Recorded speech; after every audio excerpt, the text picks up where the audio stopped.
স্বার্থপর রে, বড়ই স্বার্থপর। বুকের মাঝে জায়গা দিলে যতন কইরা ভাঙ্গে রে অন্তর।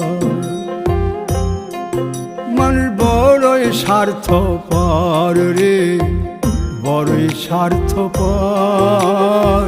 বুকের মাঝে জায়গা দিলে যতন কইরা ভাঙ্গে রে অন্তর। অচিনা এক জংলা পাখি যতন কইরা বুকে রাখছি, বুকের পাজর ভাঙ্গা সে যে সাজায় অন্যের ঘর রে, সাজায় অন্যের ঘর। মানুষ বড়ই স্বার্থ